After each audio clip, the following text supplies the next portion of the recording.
the Syrian government has completed what we call the functional destruction of its entire chemical weapons making apparatus and water mixing filling equipment for use with sarin gas. So it no longer has the capacity to manufacture new chemical weapons agents, and it has not the capacity to utilize the precursor binary chemicals for sarin gas and to load those into munitions. That's what we've been able to confirm today. There were two sites that it was just deemed too risky. They were not able to offer the necessary security guarantees for our inspectors to visit those sites, but at the same time the Syrian side provided quite compelling documentary evidence that in one of those sites that had contained production manufacturing equipment, that equipment was in fact moved to another site that we did visit, and we were able to verify that that equipment was rendered inoperable by functional destruction of its critical equipment.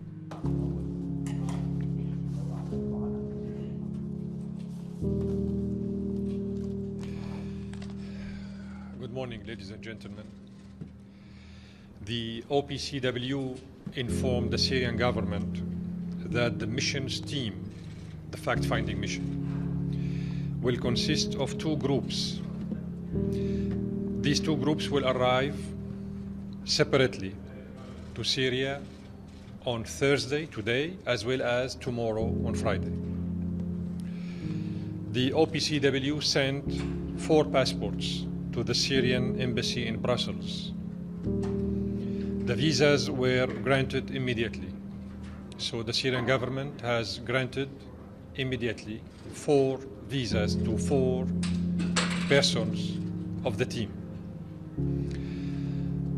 The Syrian government inquired about the passports of the second group, and the answer was that they are not yet ready, meaning that they are en cours. The Syrian government is ready to grant the visas for the second team the moment it receives the passports, and to make the process swift and easy for the team. The Syrian government informed the OPCW that the visas could be granted at the crossing border with Lebanon, meaning that we are even ready to grant the visas at the border with Lebanon as soon as the team will arrive there, in case there is any delay or reasons that might a reason that might delay their getting the visa from Brussels, from our embassy in Brussels. Any delay or disruption in the visit, will be a result of the political pressure exercised on the OPCW team, on the OPCW from a very well-known states, as the Syrian government expressed its readiness to facilitate this visit in all its aspects. We will facilitate the arrival of the team to anywhere they want in Douma to check whether or not there was use of chemical substances. Ladies and gentlemen, as the world knows, the Syrian people have suffered terribly under the prolonged brutality of the Assad regime. On April 7th, the regime decided to again defy the norms of civilized people, showing callous disregard for international law by using chemical weapons to murder women, children, and other innocents. We and our allies find these atrocities inexcusable. As our Commander-in-Chief, the President has the authority under Article 2 of the Constitution to use military force overseas to defend important United States national interests. The United States has vital national interests in averting a worsening catastrophe in Syria and specifically deterring the use and proliferation of chemical weapons. Last year, in response to a chemical weapons attack against civilians and to signal the regime to cease chemical weapons use, we targeted the military base from which the weapons were delivered. Earlier today, President Trump directed the U.S. military to conduct operations in consonance with our allies to destroy the Syrian regime's chemical weapons research, development, and production capability. Tonight, France, the United Kingdom, and the United States took decisive action to strike the Syrian chemical weapons infrastructure. Clearly, the Assad regime did not get the message last year. 3, 2, 1, feu de l'essai. Cruise missiles launched from a French warship last night. France said 12 were fired and there was no indication they'd been intercepted. With afterburners glowing and loaded with Storm Shadow cruise missiles, 4 RAF Tornadoes took to the skies as Britain's contribution to the raids. Their target, a bunker and command post near the city of Homs, believed to be the location of stockpiled chemical weapons. In the Syrian capital Damascus, the target was a research laboratory. The skies above the city lit up with incoming missiles and the interceptor rockets fired in retaliation. Night vision footage appears to show at least one being hit. Syria claims 13 were destroyed before reaching their targets. Last night's strikes by the US, UK and France were significantly larger than the US action a year ago and specifically designed to have a greater impact on the regime's capability and willingness to use chemical weapons. And this collective action sends a clear message that the international community will not stand by and tolerate the use of chemical weapons. The raids targeted locations on the outskirts of the Syrian capital Damascus and Homs. In Washington, President Trump sent this message to Syria's allies, Iran and Russia. What kind of a nation wants to be associated with the mass murder of innocent men, women, and children? The nations of the world can be judged by the friends they keep. No nation can succeed in the long run by promoting rogue states, brutal tyrants, and murderous dictators. Russia said such actions would not be without consequences. In a briefing, the Russian military said 103 missiles have been launched, 71 had been shot down. A spokesman said his country was now considering supplying Syria and other countries with the S-300 defensive missile system. On what it called a morning of victory, the Syrian presidency released these pictures of Bashar al-Assad. He said the overnight raids only increased his resolve to fight and crush terrorism in every inch of his country. Syrian television showed these pictures of what was said to be damage caused by one of the missile strikes against Homs. 3 civilians were said to have been injured.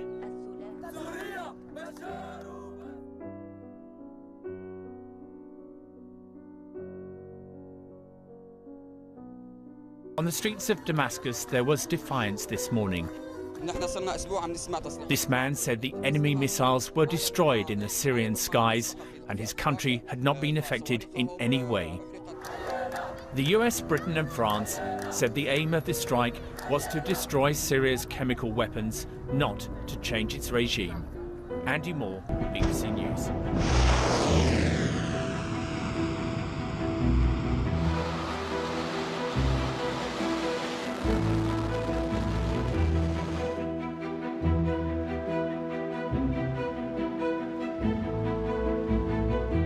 The purpose of our actions tonight is to establish a strong deterrent against the production, spread, and use of chemical weapons.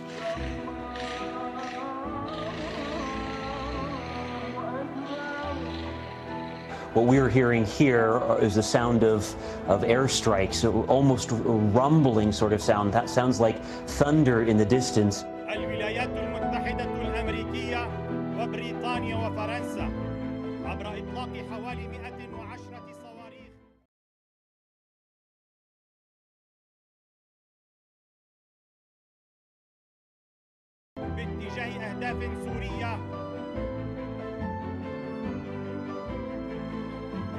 Le régime de Bachar el-Assad savait à quoi il s'exposait en employant une nouvelle fois ses armes odieuses contre son peuple. It was a limited, targeted and effective strike with clear boundaries that expressly sought to avoid escalation. Right now, this is a one-time shot, and I believe that it sent a very strong message.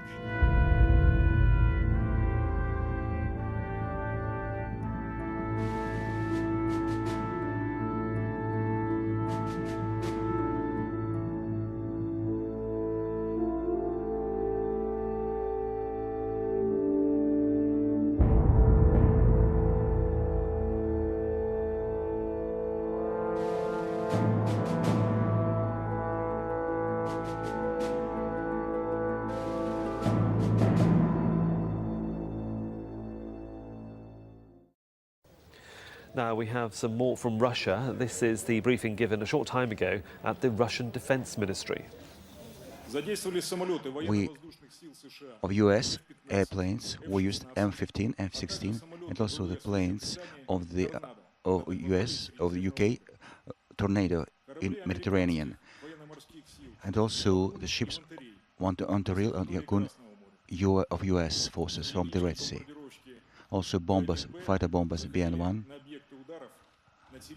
but also flew over Syrian territory in the Ektan region, which is controlled by USA. Also, a series of Syrian airports were bombed, and the research centers were bombed. According to preliminary data, the victims among the citizens and armed personnel, there are no victims.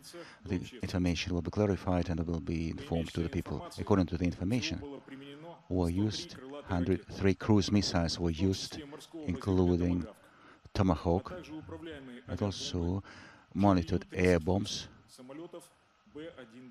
from the planes B-1B, F-15, F-16 planes used missiles, land, soil, also Tornado of UK. The eight missiles were used, and also Syrian forces. They also repelled some attacks. 71 cruise missiles were intercepted. Were activated. Syrian forces were used. S-20, S-200, Puk, Square, different. It testifies to high effectiveness of the armament in Syria, and also excellent training of Syrians prepared by our specialists. Russia has fully restored the system of air defense of Syria, and it continues to improve it over the last 6 months.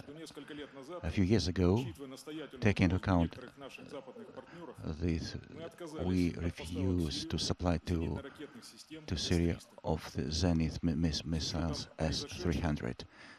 Taking into account of what has happened, I consider it necessary to reconsider this issue, not in respect to Syria, but also in respect to other states. The aims of the strike were also the aviation bases of Syrian forces. The objective data: Duvali Airport, four missiles were taking part. Also Dumir, 12 missiles were used. They were all shot down. Buri Airport, 18 missiles. They were all shot down. Shayrat Airport, 12 missiles. All were shot down. And the airports didn't suffer any losses. Out of 9 missiles launched towards the Mize airport, 5 missiles were shot down. Out of 16 missiles against Homs airport, 13 were destroyed. There were no serious destructions. 30 missiles took part in the strikes in the objects about the settlements, Barza and Germany settlements. 7 missiles were shot down. These objects allegedly that had to do with the so-called chemical program of Damascus, who were partially destroyed, but they haven't been used for a long time, and there was no other equipment there. Russian forces of air were put into a combative regime. None of the cruise missiles our air defense complexes were not used. We think that this strike is not the response to the alleged chemical attack, but it's against the armed forces of Syria. The strike is inflicted on the day when in Damascus should start working a special mission on the investigation of the incident in Duma, and allegedly chemical weapons were used there. I want to call your attention that none of the objects on the production of chemical weapons in Syria don't exist, and it was established by the Organization for the Prohibition of Chemical Weapons. This fact of American aggression testifies about that there's no interest of the USA to have an objective investigation, but an aspiration to thwart the process of the peaceful settlement and to destabilize the situation in the Near East, and has nothing to do with the declared aims to fight international terrorism.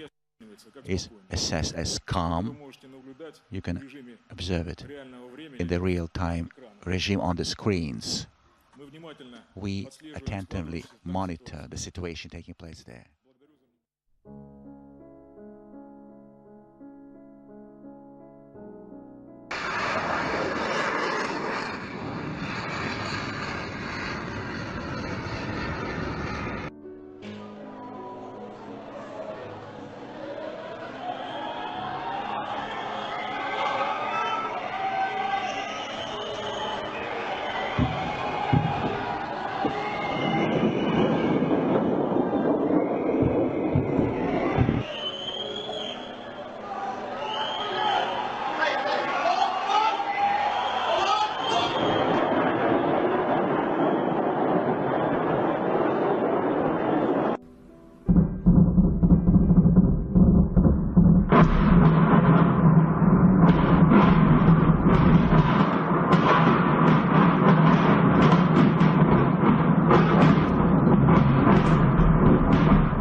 Reports of a chemical attack first appeared, strangely enough, at almost the precise moment the battle had ended, when the Syrian government and rebels were negotiating on how to evacuate the latter.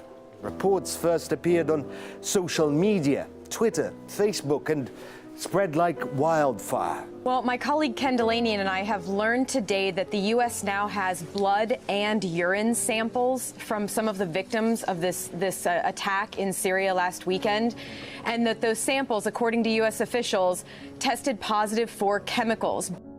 Sources, the usuals, white helmets who serve as rescuers for Islamists and Syrian rebels. Also, the somewhat less known Syrian-American Medical Society, SAMS. Together with the white helmets, they were cited by the Washington Post, the New York Times, CNN, virtually every Western media outlet reporting on this chemical attack.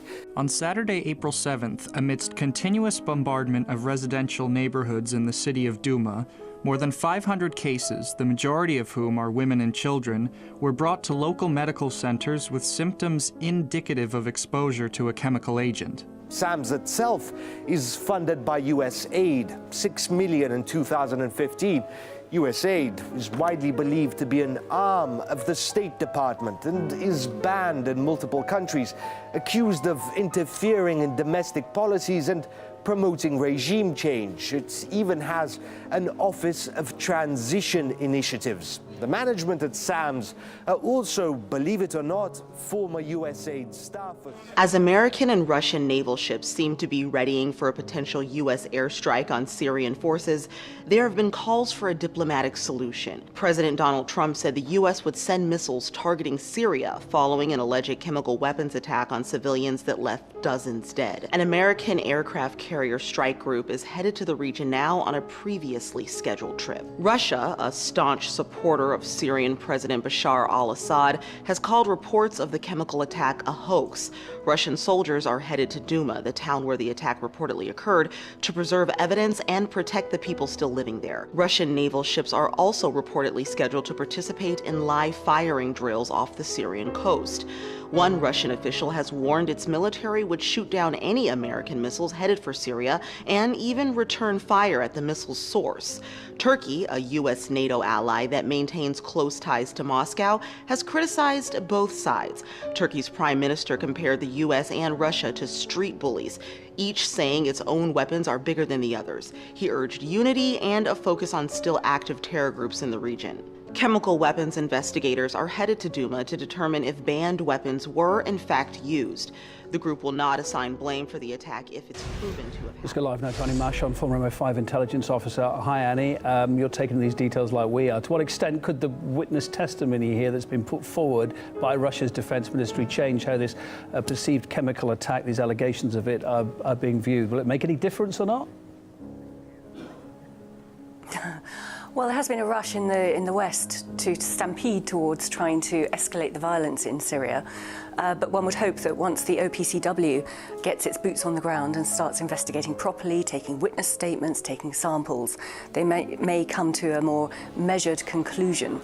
What I find really alarming, though, is the hypocrisy of what's going on in the UN at the moment, where the UN American representative, Nikki Haley, has been saying today that the Russians are just being obstructive in this whole investigation. They keep vetoing things, they keep stopping things, they refuse to agree to forms of words. And yet at the very same time, over the last couple of weeks, we've had these demonstrations in Gaza where the Israelis have been shooting protesters and countries have been trying at the same time in the UN to launch objections, and it's the US that's vetoing all these. So, you know, what's going on between these two sides is hypocritical at best, certainly with the US response. While we're on the subject, Nikki Haley, today, just a few hours ago, she says the US, the UK and France have all arrived at the same conclusion concerning the alleged attack. In fact, let's listen to her. I'll come straight back. Did a chemical weapons attack happen? Yes. The US has analyzed, yes, it has happened. The UK has analyzed, yes, it has happened. France has analyzed, yes, it has happened. 3 separate analyses, all coming back with the same thing. There is proof that this happened. What's she referring to there when she says analysed, considering no British and no American experts actually on the ground there? So what evidence are they analysing? Well, it's a very good question. I mean, one presumes they're trawling through their vast databases of electronic surveillance and might have picked up some chatter or some whispers from who knows who might have been on the ground in Syria. I mean, let's bear in mind as well, I remember seeing this live on international media a few weeks ago, that one of the senior Russian generals actually warned there was going to be a false flag chemical weapons attack in Syria. Now, you know, where is that coming from as well? Presumably the Russians were picking up chatter, but, you know, in the other direction. This is why the OPCW has to be so careful in gathering evidence, in analysing what might have happened, speaking to eyewitnesses as well. Because, you know, we've had other alleged chemical weapons attacks in Syria over the last few years, and the 2 most notorious in Idlib and the one last year have both been debunked by very serious investigative journalists, not least Seymour Hersh, who is a Pulitzer Prize-winning American journalist, and he won the Sam Adams Award last year for it. A final thought, another twist here as these accusations go backwards and forwards yet another day. Moscow now accusing today the UK of directly orchestrating what it called a provocation. Considering what's going on in Salisbury, etc., and relations of late, what do you make of that claim? Well, it could obviously just be a tit for tat. We know that. On the other hand, we do know that the UK and the US intelligence agencies have been, should we say, advising the so-called rebels, i.e., you know, Islamic terrorists on the ground in Syria, and giving them some logistical support over the last few years, which has prolonged the agony of the Syrian people. So, you know, who knows what's going on? It would be great if every country could have a fair hearing in these sort of investigations, rather than a sort of gang bullying mentality of the major Western countries ganging up together and all, you know, automatically blaming Russia or Iran or Syria. And the airstrikes in Syria have stirred anger in America and around the world. Several protesters marched outside the White House on Saturday, calling for peace and chanting, "Hands off Syria." In Aleppo, a rally was held in support of Syrian President Bashar al-Assad. People there held a banner reading, "Long live the Syrian army," and waved flags and portraits of Assad. They also said the Syrian people will come together to support their leader. Meanwhile, in Amman, Jordan, around 100 people voiced their anger outside the American embassy there. Around 7,000 people turned up at a rally in central Athens to protest the missile attack. It appears to have been done with textbook precision. This chemical research center outside Damascus was on the receiving end of 76 of the 105 cruise missiles fired at Syria. But while the attack here was destructive in the extreme, it was not deadly. The early hours of a weekend morning ensured the targets were deserted. 0 casualties, particularly Russian ones, were a top priority.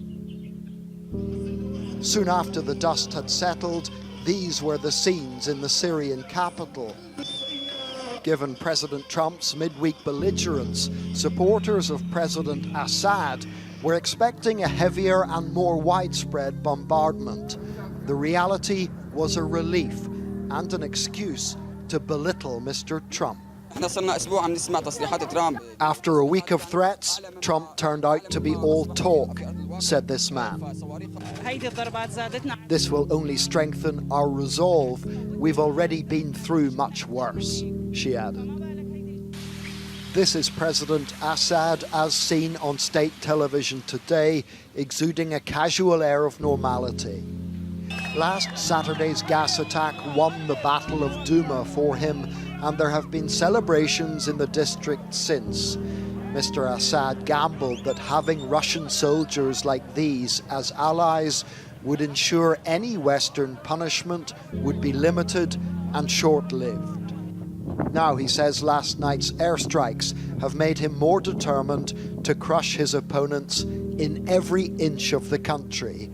That means these people, the ones he gassed and threw into exile, may soon find themselves in his crosshairs once more.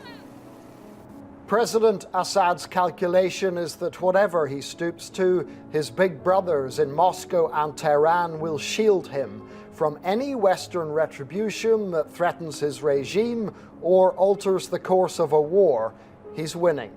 Tonight, that calculation appears to be spot on. John Irvine, ITV News, in Beirut. Iran's foreign minister says recent advances by the Syrian army have had a positive impact on the Astana peace initiative. Mohammad Javad Zarif made the remark during a joint press conference with his Russian and Turkish counterparts in the Kazakh capital, Astana. The trio held a meeting in the city to discuss the latest developments on the Syrian crisis. Zarif hailed the Astana negotiations as the only successful international initiative on the conflict. Russian Foreign Minister Sergei Lavrov touched upon the situation in Syria's eastern Ghouta, saying the hourly ceasefire regime would last until all the civilians could leave the war-ravaged region. Turkey's top diplomat called for an end to all clashes in eastern Ghouta, saying the situation is heading toward disaster. Investigative journalist Tony Gosling joins us now from Bristol to offer some more insight on that story. Mr. Gosling, welcome to the program. Give us your thoughts on the progression that the Astana talks have made with regards to the Syria crisis. Well, look, Russia, Turkey and Iran are the serious players in the Middle East nowadays. They're the people that actually want peace. I'm afraid most of the other powers like the Saudis and Israel, the United States has been interfering in the Middle East since the Second World War. They don't want peace. They want to destabilize. They want to change the borders. They want to change the regimes. Effectively, this is all criminal activity under international law. But what's been happening in Eastern Ghouta is fascinating if you compare the reality to what's been reported by the London media to the British people. Imagine if you had a whole load of terrorists embedded in Eastern London, amongst the civilians of Eastern London, or in Eastern Paris with the civilians in that city. I think we would see a complete different reaction from the Western press. They have been treating many of these terrorists as heroes, as freedom fighters, as if they're somehow legitimate, even though many people, analysts have said that much of their financial and logistical support has come through NATO countries and through Saudi Arabia from other parts of the world. So this has been a very, very strong attempt at a regime change in Syria, which is bound to fail, really, because they're backed by the Russians I'm afraid they're not heroes, they are terrorists, and they've been deliberately embedded amongst civilians, which is an appalling state of affairs, but none of this has been reported at all, really, in the British media. You'll see a little bit on the BBC World Service, some of this kind of thing being talked about a little bit, but not here domestically in Britain. I think the reality is now we're seeing with this provocation in Salisbury with this ex-Russian spy, complete and utter fake news created to attack Putin and destabilize him in the run-up to Sunday's presidential election, that the West actually wants World War III. Now, nobody in the West can believe this, really, because who would want World War III? We've got Trump as a weak and incompetent leader in the United States. We've got Theresa May, who's controlled really by the secret services here. She was put in power by them as a friendly person to the secret services. Nobody elected her. In Britain, she hasn't got a majority amongst the public in the election, nor was she elected by the Conservative Party itself. The members of her party didn't elect her to be the leader. We've got in Paris, we've got Macron as a puppet of the bankers, a former Rothschild employee. So we've got very weak, really, leaders who are not working for ordinary people at all. That means the military-industrial complex is in the driving seat in the West now. NATO is in charge, and the Bilderberg conferences, which is their political lobby, are also the kind of factions that are now running things in the West. We're also, I mean, I mentioned World War III. People would say, why do that? Back in the 1960s, we had the Cuban Missile Crisis. The world came to the brink of a nuclear war.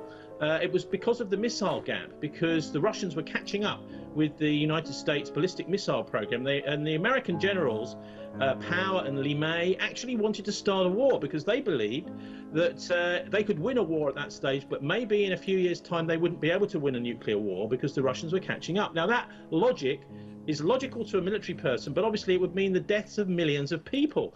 And I think we're seeing the same sort of thing now going on with space weapons, because the Russians and the Chinese are catching up fast with the Americans when it comes to space weapons. And so the American military are thinking, well, actually, we need a war now so that we'd be able to win that war in space. Thank you very much, sir. Investigative journalist Tony Gossing joining us from Bristol. Thank you. How did the British Prime Minister justify a decision then today? It was a tough one for her, wasn't it? It certainly was a tough one. I mean, this is the first time that Theresa May, the Prime Minister here in the UK, has had to face questions over the airstrikes that were carried out between the UK, US and France on Saturday. And she was grilled, to say the least. The leader of the opposition party, Jeremy Corbyn, he demanded that she publish the legal basis for going ahead with those attacks. Theresa May, she claimed that she'd already consulted the Attorney General. We can have a quick listen as to why she explained why the evidence couldn't be shared with Parliament. This was a limited, targeted strike on a legal basis that has been used before, and it was a decision which required the evaluation of intelligence and information, much of which was of a nature that could not be shared with Parliament. Now, Jeremy Corbyn did ask some additional questions to Theresa May's statement and claimed that they were specifically housed, well, she said that the targets were towards specific targets that housed chemical weapons. Jeremy Corbyn questioned this, and he pointed out that 2 facilities had already been checked by the OPCW. We can have a quick listen. Well, actually, before we do that, yeah, he reminded her of that. So we'll have a quick listen to what he said then. In relation to the airstrikes against Bazai and Himshinsao facilities, the Prime Minister will be aware that the OPCW carried out inspections on both those facilities in 2017 and concluded, I quote, that the inspection team did not observe any activities inconsistent with obligations under the Chemical Weapons Convention. Now, Theresa May, when she spoke out in her statement, she said that the attack could only have been carried out by the regime. Jeremy Corbyn pointed out that this was not the case. He specifically mentioned other rebel groups, including Jaish al-Islam, and said that they also use chemical weapons or have been known to use those chemical weapons, so called her decision legally questionable. So lots of challenging questions that Theresa May has had to face for the first time since since those airstrikes took place on Saturday with the US and France. And from what I can gather, having watched that whole question and answer session, there seemed to be a lot of unhappy MPs. And yes, she had a pretty tough job answering those questions.